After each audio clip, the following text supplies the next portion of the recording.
भोजपुरी की नई जानकारी के लिए हमारे साथ जुड़े। ये लाल रंग का सब्सक्राइब बटन क्लिक करें और बेल आइकन को दबाएं, जिससे नई वीडियो की जानकारी आप तक पहुंच जाए। जान लीजिए, सब्सक्राइब करना बिल्कुल फ्री है। खेसारी लाल यादव की स्टार बनने की कुछ अनोखी दास्तान। दोस्तों आपको बता दें, सुपरस्टार खेसारी लाल यादव ने बात खुद ही कही है कि मुझे स्टार बनाने में सानिया मिर्जा का बहुत बड़ा हाथ था।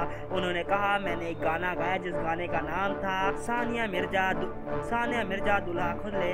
पाकिस्तान से इस गाने के कारण मुझे मानहानि का हुआ मेरे ऊपर। उसके बाद मुझे 3 दिन तिहाड़ जेल में रहना पड़ा। इस बात से बहुत दुखित थे, लेकिन दोस्तों इस बात से बहुत खुश थे खेसारी लाल यादव की मुझे एक गाने के चलते सुपरस्टार बनना पड़ा। दोस्तों आपको बता दें, जहां एक तरफ खेसारी लाल यादव जेल गए, उस गाने को लोगों ने इतना पसंद किया, उसके बाद जेल में ही superstar Khesari Lal Yadav super duper star बन गए। इस बात की पुष्टि उन्होंने ही किया। उन्होंने बताया कि मुझे स्टार बनाने में सानिया मिर्जा का बहुत बड़ा हाथ है। दूसरी बात उन्होंने ये भी बताया कि सानिया मिर्जा ने जब पाकिस्तान में ब्याह किया, उस बात से बहुत ही दुखी था मैं, और मेरा दिन बहुत ही बुरा बीत रहा था। मुझे सैड सॉन्ग सुना और मैंने इसको बना के गाना गा दिया। धन्यवाद।